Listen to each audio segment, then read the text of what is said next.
korban virus COVID-19 kembali bertambah. Tim reaksi cepat BPBD Boyolali kembali disiagakan untuk pemakaman jenazah dengan protokol COVID-19. Mengenai kasus Wadas yang masih ramai dibicarakan, DPR RI menemui Gubernur dan Kapolda Jawa Tengah untuk meminta penjelasan terkait konflik yang terjadi. Pabrik PT Starindo Jaya Packaging Pati yang terbakar pada Sabtu siang kembali terjadi kebakaran susulan pada hari ini. Selamat sore pemirsa, bersama saya Amanda Soraya, inilah Jateng hari ini. Sebuah bangunan gudang masjid dan halaman sekolah taman kanak-kanak di Boyolali terjadi longsor. Hujan dan aliran air yang deras dari dalam jurang merobohkan talut penahan bangunan tersebut.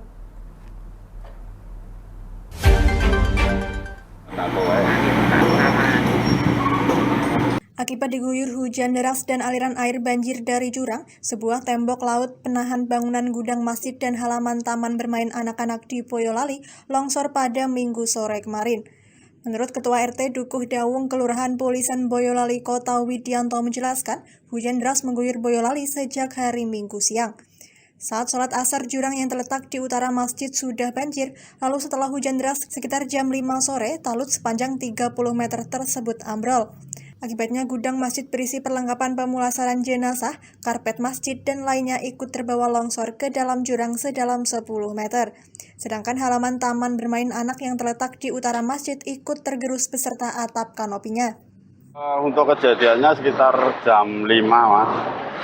Jadi setelah sholat asar, untuk bapak-bapak itu masih duduk-duduk di Serambi. Nah, sekitar jam 5 itu kan masih hujan lebat. Nah, hujan reda, begitu hujan reda, terjadi itu longsoran itu. Sementara BPBD Boyolali yang menangani kejadian longsor langsung menerjunkan sebuah alat berat pada Senin pagi untuk membantu membersihkan sisa longsoran untuk mengantisipasi longsor susulan. BPBD menyebut letak tembok masjid berada di tikungan kali yang menyempit sehingga hempasan air dari hulu menabrak pondasi bangunan. Sungainya menyempit karena talut yang sebelah utara mengurangi alur sungai dari arah barat, sehingga sungai kembali mengentai tembok dan menghancurkan dinding masjid. Ini bencana alam, Pak. Bencana benar-benar terjadi dan sekarang kita upayakan bego untuk mengeruk. Ini air kita upayakan bersih dulu, jalur bersih supaya air bisa lancar dan ini selamat. Saat ini BPBD prioritas melakukan pembersihan sisa longsoran yang menyumbat aliran sungai. Dari Boyolali, Taufik Irvani, Lingkar TV, melaporkan. Permintaan pemakaman sesuai dengan protokol kesehatan COVID-19 di Boyolali mulai meningkat. 3 hari ini, tim pemakaman BPBD Boyolali sudah memakamkan 7 jenazah akibat COVID-19. Tim Reaksi Cepat atau TRC, Badan Penanggulangan Bencana Daerah Boyolali, kembali disiagakan untuk pemakaman jenazah dengan protokol COVID-19. Hal itu dilakukan seiring adanya permintaan pemakaman jenazah dengan protokol tersebut. Menurut Kurniawan Fajar Prasetyo, Kabid Kedaruratan dan Logistik BPBD Boyolali, tercatat ada 7 jenazah yang dimakamkan dengan protokol COVID-19 sejak Sabtu 12 Februari kemarin. Dan pada hari Senin pagi tadi, BPBD juga telah melakukan pemakaman sesuai standar COVID-19. Positif, karena saya minta data dengan data yang bersangkutan, data jenazahnya. Ada bukti data COVID, cuma tidak tahu konfirmasi, saya tidak tahu itu COVID. Rata-rata usia 70 tahun ke atas. Sebuah komorbid lah. Ketujuh jenazah itu meninggal karena positif COVID-19, namun usianya rata-rata sudah lansia. Mereka meninggal karena memiliki riwayat komorbid. Ketujuh jenazah itu semua berasal dari luar daerah atau rumah sakit swasta di luar Boyolali. Dari Boyolali, Taufik Irvani, Lingkar TV, melaporkan.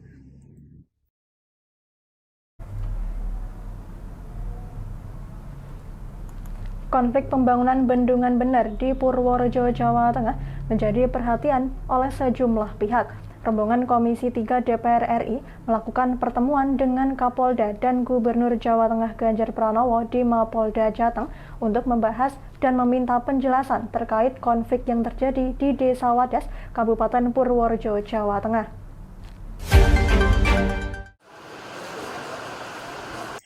Konflik pembangunan bendungan bener di Purworejo, Jawa Tengah mendapat sorotan Komisi 3 DPR RI.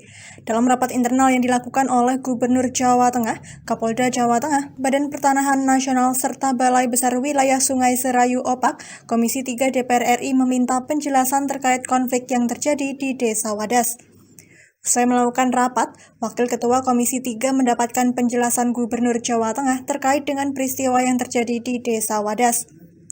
Desmond J. Mahesa menjelaskan, untuk kebutuhan proyek bendungan bener yang menggunakan batu andesit, BBWS harus menghitung jumlah kebutuhan yang diperlukan. Nantinya kebutuhan itu akan disinkronkan dengan luasan lahan yang diukur oleh BPN dalam pembebasan lahan di Desa Wadas, Purworejo, Jawa Tengah. Kebutuhan batu itu berapa banyak? Apakah yang setuju itu sudah bisa mencukupi batu yang dibutuhkan? Kalau mencukupi, kenapa harus yang tidak setuju ini harus dibeli lagi tanahnya? Cukup aja yang sudah setuju, kan harusnya begitu. Sementara itu, terkait kekurangan dalam proses ganti untung pembebasan lahan, BPN telah melakukan pengukuran luasan lahan yang diperlukan untuk penambangan batu andesit di Desa Wadas. Namun untuk kejelasan terkait pembayaran ganti untung, Gubernur Jawa Tengah akan melakukan langkah koordinasi kepada semua pihak. Jadi kita akan review metode pendekatan, kita akan buka dialog dengan masyarakat, dan kita juga akan review secara teknis, karena tadi ada masukan dari Komisi 3 bagus. Berapa deposit yang dibutuhkan, apakah harus diambil dari sana semuanya, seandainya yang sudah setuju itu dipakai, apakah sudah mencukupi atau belum, kita akan review secara teknis. Tentu bukan saya ahlinya, tugas saya adalah merajut dan memimpin seluruh yang berkepentingan untuk mengerjakan. Ada dari Balai Besar Wilayah Sungai, dari PUPR, ada dari BPN yang mengukur, terus kemudian Elman nanti yang akan membayar, karena beliau tadi kemarin pada saat datang, pertama dijemput demo dan minta kepastian pembayaran, ternyata betul ya, dan kami yang menyelesaikan, kami juga sampaikan kepada teman-teman di Komisi 3 tadi, sebagian sudah ada yang dibayar. Nah, ini informasi yang harus dibuka ke publik, dan apa yang terjadi kemarin menurut saya bagus untuk kita melakukan review, dan saya akan pimpin sendiri. Usai melakukan pengukuran yang dilakukan oleh BPN, Kapolda akan menarik seluruh anggotanya dari Desa Wadas, dan Kapolda menegaskan pihaknya hanya membantu untuk pengamanan. Jadi masyarakat sudah normal kembali, kemudian Satgas kita sudah kita tarik, terus ada beberapa anggota untuk melakukan pengamatan dan bakti sosial kepada masyarakat sekitar biar tidak rukun kembali. Pak, nanti ada posko di sana, Pak? Nggak ada posko, biasa saja. Kita akan melakukan pendekatan dialog yang nanti dipimpin oleh Pak Ganjar, kita hanya mengawasi. Ya, cukup? Ya, cukup. Pengukurannya sudah selesai kok. Setelah mendapatkan penjelasan Gubernur Jawa Tengah, Komisi 3 DPR RI akan segera melakukan rapat di Jakarta untuk membahas rekomendasi terkait permasalahan di Desa Wadas, termasuk soal evaluasi kegiatan aparat agar ke depan tidak lagi berhadapan dengan warga. Dari Semarang, Henufan, Lingkar TV, melaporkan. Ya, kami masih akan kembali pemirsa, tetap bersama kami di Jateng hari ini.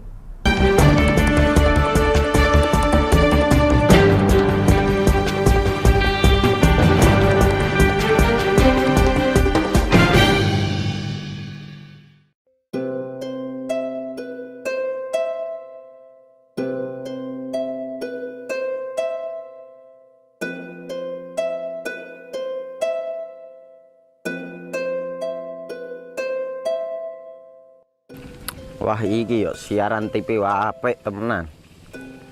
Filme cocok karo suasanane.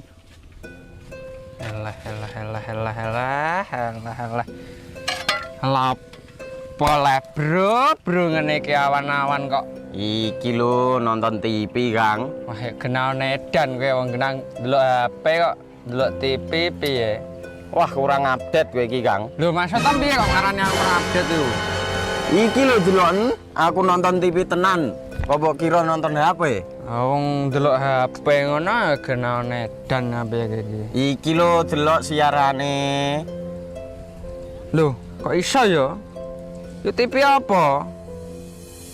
Jenenge Lingkar TV, Kang. Saiki erane TV kok ngene iki. Kok Lingkar TV nek diae awak dhewe panggone iso nonton TV lewat HP. Kok ngene iki. Ana film-film ngene iku ya? Iya, filme apik-apik kaya ngene iki.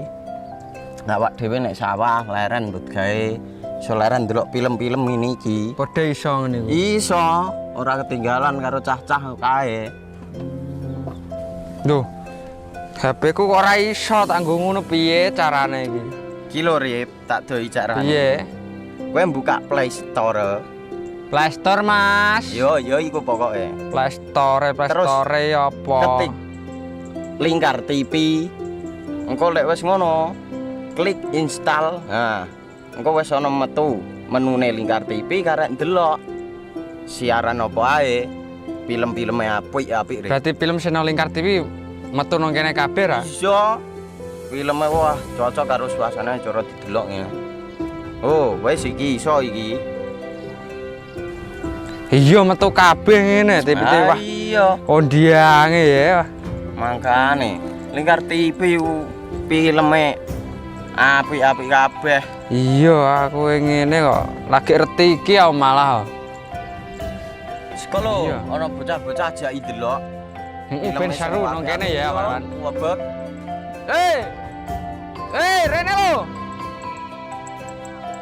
Tak deloki apik-apik ana film Jos iki.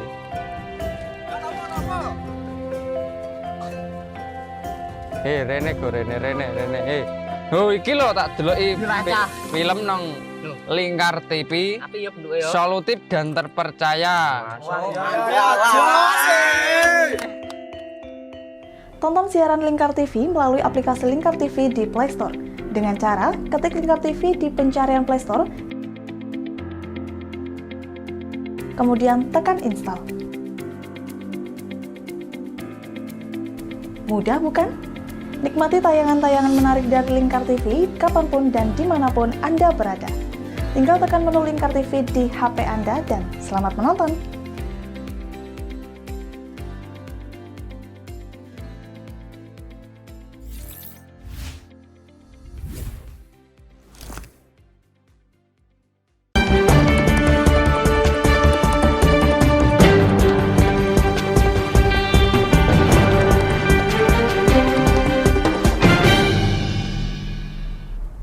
Ya, masih bersama Jateng hari ini pemirsa, PT Starindo Jaya Packaging Pati kembali terbakar pada Senin pagi.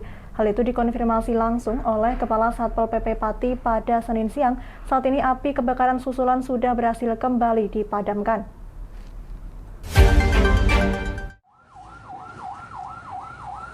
PT Starindo Jaya Packaging yang berlokasi di Jalan Pati Kudus kembali terbakar pada Senin pagi setelah terjadi kebakaran besar pada Sabtu siang. Hal itu dikonfirmasi langsung oleh Kepala Satpol PP Pati Sugiono saat ditemui wartawan di kawasan Lorong Indah pada Senin siang.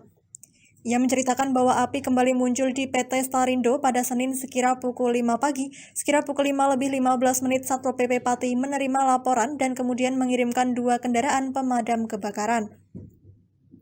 Beruntung api dapat kembali dipadamkan pada pukul 12 siang dan kendaraan pemadam kebakaran ditarik kembali oleh Satpol PP Pati.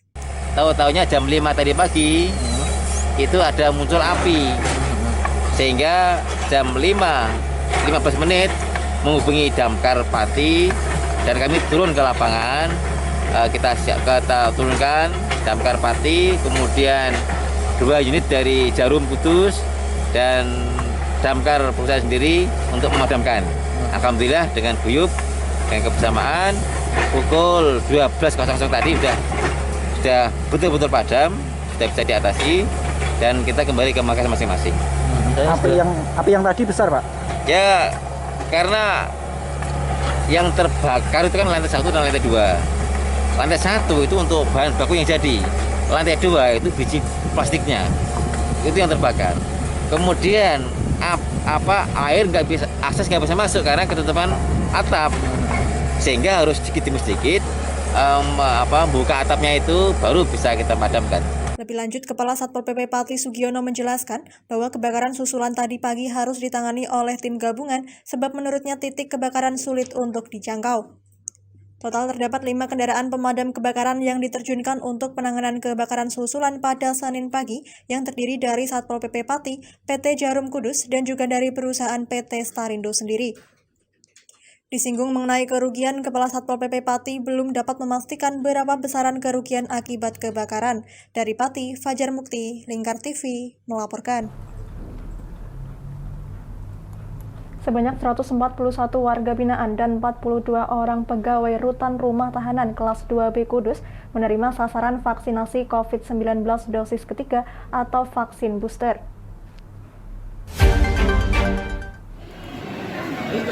Narapidana atau warga binaan permasyarakatan dan petugas di rutan kelas 2B Kudus disuntik vaksin booster pada Senin 14 Februari.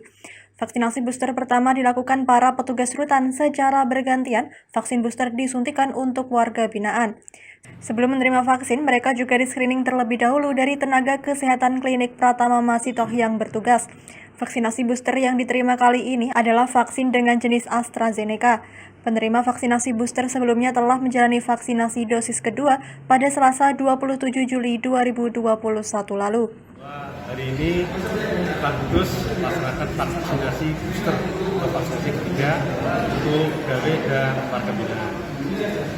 Bersama dengan Dinas Kesehatan Sosial, Dinas Kesehatan Kabupaten Kudus dalam hal ini dilaksanakan oleh Irit Masitoh, Mas. Untuk pegawainya ada 42 orang, untuk warga binaan nanti seluruhnya Sekitar berapa orang Pak total? Untuk WBB dan untuk petugas dan warga binaan 160-an. 160-an, ya. Tapi sebelumnya nanti dilaksanakan screening dulu. Pak, tujuan apa sih Pak untuk booster ini Pak? Untuk menjaga kesehatan dan semuanya biar kita selamat, Pak. Karena setelah kita booster, insya Allah kita akan selamat. Karena Omicron di Indonesia masing-masingnya seperti itu, kita semuanya harus vaksinasi yang booster. Supriyadi mengungkapkan tujuan dari vaksinasi tentu untuk menjaga kesehatan agar selamat terhindar dari virus COVID-19 dan dalam upaya mendukung program pemerintah agar terbentuknya imunitas yang kuat dan kekebalan kelompok. Para napi penerima vaksin booster pun mengaku sangat mendukung adanya vaksinasi booster yang dilakukan di lingkup Rutan Kudus. Dari Kudus, Wes Alkorni, Lingkar TV, melaporkan. Jangan kemana-mana pemirsa, kami akan kembali usai jeda pariwara. Tetap bersama kami.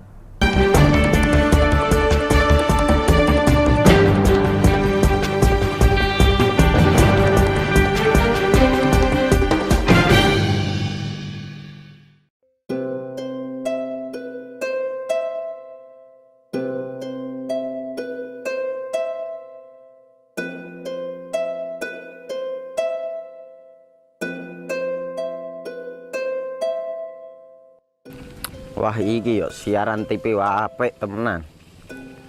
Filme cocok karo suasanane. Elah.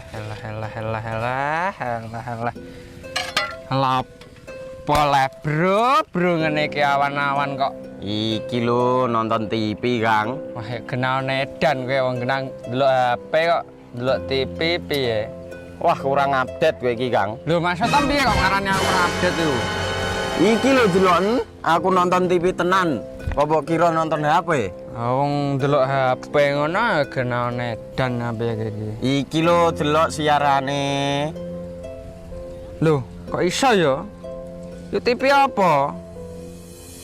Jenenge Lingkar TV, Kang. Saiki erane TV kok ngene iki. Kok Lingkar TV nek dia awak dhewe panggone iso nonton TV lewat HP. Kok ngene iki. Ana film-film ngene iku ya? Iya, filme apik-apik kaya ngene iki. Awak dhewe nek sawah leren mbut gawe iso leren ndelok film-film ngene iki. Padha iso ngene iku. Iso, ora ketinggalan karo cah-cah kae. Duh. HP ku kok ora iso tak nggo ngono piye carane iki? Iki lho Rip, tak doi carane. Piye? Kowe buka Play Store. Play Store, Mas. Yo iku pokoke. Play Store apa? Ketik Lingkar TV.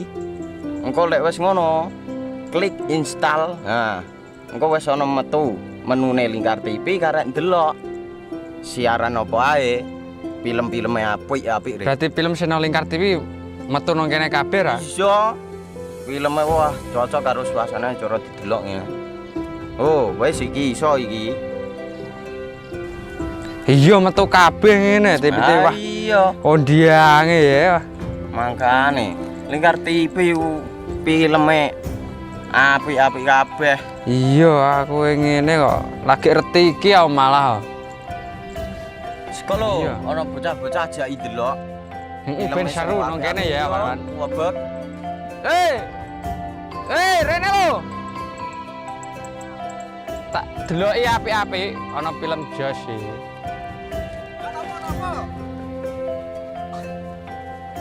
Rene go Rene. Oh iki lho tak deloki film nang Lingkar TV. Api ya bentuke ya. Solutif dan terpercaya. Tonton siaran Lingkar TV melalui aplikasi Lingkar TV di Play Store. Dengan cara ketik Lingkar TV di pencarian Play Store,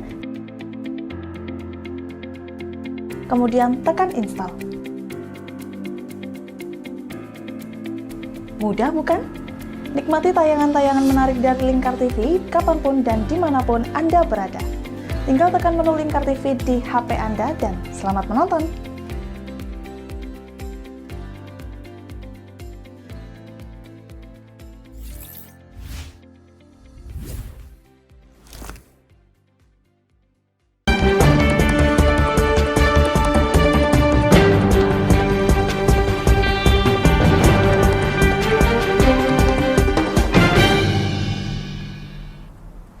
Anda masih menyaksikan Jateng hari ini pemirsa. Bertempat di Hotel Gripta Kudus, Bupati Kudus HM Hartopo membuka pelaksanaan Focus Group Discussion atau FGD tentang sinergi teknologi informasi menuju Satu Data Kudus, Senin 14 Februari 2022.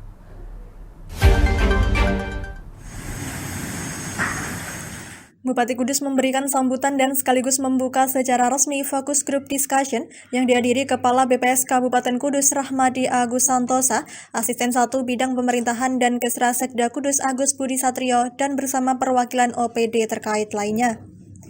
Pelaksanaan kegiatan FGD bertujuan dalam rangka mendukung perencanaan pembangunan yang berkualitas dan pengendalian pembangunan yang efektif, diperlakukan data yang akurat, mutakhir, mudah diakses, dapat dibagi pakaikan dan dipertanggungjawabkan serta dikelola secara seksama, terintegrasi dan juga berkelanjutan.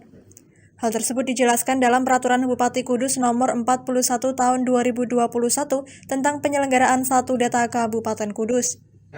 Kita sudah orang semua sudah dapat verifikasi ya kan di lapangan, mendata semua yang 75 tahun ke atas adalah usia lansia yang harus kita genjot, tapi ternyata dari BPS ini usia lansia adalah 65 tahun ke atas. Ini tentunya lebih banyak. Jadi yang kemarin persentasinya lumayan ya kan, sekarang dengan adanya data 65 tahun ini tentunya kita persentasenya akan menurun terus ya itu, apalagi banyak temuan-temuan di lapangan. Makanya harapan kami dari BPS ini memang harus selalu menerjunkan timbok di lapangan yang untuk secara detail, secara akurat, tentunya data ini memang harus bisa kita miliki, karena data ini hal yang sangat penting sekali. Adapun pelaksanaan FGD tentang penyelenggaraan Satu Data tertulis dalam Peraturan Presiden Nomor 39 Tahun 2019 tentang Satu Data Indonesia perlu menetapkan Peraturan Bupati tentang penyelenggaraan Satu Data Kabupaten Kudus. Bupati menjelaskan untuk menjawab tantangan data yang cepat, pemerintah bisa meningkatkan dan mengevaluasi data agar data yang berkualitas juga akan membuat pembangunan yang berkualitas. Data sendiri menjadi acuan bagi stakeholder terkait masalah kebijakan, bagaimana ada sinkronisasi agar tidak terjadi tumpang tindih data. Dari Kudus, Wes Alkorni, Lingkar TV, melaporkan.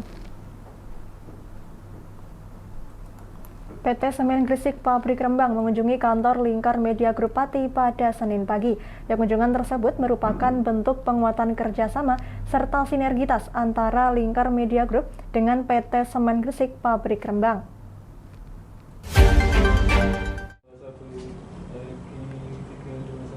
Rombongan PT Semen Gresik Pabrik Rembang kunjungi kantor Lingkar Media Group pada Senin pagi. Rombongan Unit Komunikasi dan CSR PT Semen Gresik disambut langsung oleh Wakil Direktur Utama Lingkar Media Group Heni Susilowati, Direktur Harian Muria.com, Direktur Berita Jateng.id, serta Manajer Program Lingkar TV. Pada kesempatannya, Kepala Unit Komunikasi dan CSR PT Semen Gresik Pabrik Rembang Dharma Sunyata mengungkapkan bahwa kunjungannya bersama rombongan merupakan bentuk sinergi dan memperkuat kerjasama antara PT Semen Gresik dengan Lingkar Media Group untuk membawa Jawa Tengah mempunyai nilai tambah di berbagai sektor. Setiap tahun kami secara rutin mengagendakan untuk bersilaturahmi ke beberapa mitra media. Ya, ini dalam rangka satu menjaga silaturahmi hubungan baik gitu kan. Yang kedua ya bagaimana kita membawa Jawa Tengah ini mempunyai nilai tambah yang luar biasa gitu ya. Baik dari sisi kemandirian masyarakat, kemudian dari sisi peningkatan ekonomi masyarakat pasca pandemi, dan banyak hal lain yang bisa kita kerjasamakan dengan media untuk hal-hal yang sangat-sangat positif. Sementara itu, Wakil Direktur Utama Lingkar Media Group Heni Susilowati mengungkapkan bahwa pihaknya menyambut baik kedatangan rombongan PT Semen Gresik ke kantor Lingkar Media Group. Pihaknya mengungkapkan bahwa nantinya akan ada kunjungan balik dari PT Lingkar Media Group ke kantor PT Semen Gresik Pabrik Rembang. Tadi ada bagian humasnya dan perwakilan dari perusahaannya. Harapan dari kami sih ke depan kerjasama semakin erat dan baik dari pemberitaan maupun dari sisi bisnis. Terus dari kami sendiri sebagai motivasi juga karena perusahaan media kami sudah cukup diperhitungkan dan kita bisa menyampaikan bahwa Lingkar Media Group sekarang tidak hanya cetak dan online, tapi kita juga ada televisi seperti itu. Dan jadi teman-teman hasil kunjungannya juga alhamdulillah positif. Kita mendapatkan respon yang baik dan ke depan akan meningkatkan lagi kerjasama dengan Lingkar Media Group bersama Semen Gresik seperti itu. Dalam kunjungan ini, Heni Susilowati berharap kunjungan PT Semen Gresik ini dapat meningkatkan kerjasama bisnis, terutama dalam peningkatan iklim usaha yang baik dengan beberapa media termasuk Lingkar Media Group. Dari Pati, Fajar Mukti, Lingkar TV, melaporkan. Ya, berita tadi sekaligus mengakhiri kebersamaan kita kali ini. Terus saksikan Jateng hari ini setiap pukul 17 waktu Indonesia Barat hanya di Lingkar TV. Akhirnya saya Manda Soraya, mewakili seluruh kerabat kerja yang bertugas, pamit dari hadapan Anda. Terima kasih dan sampai jumpa.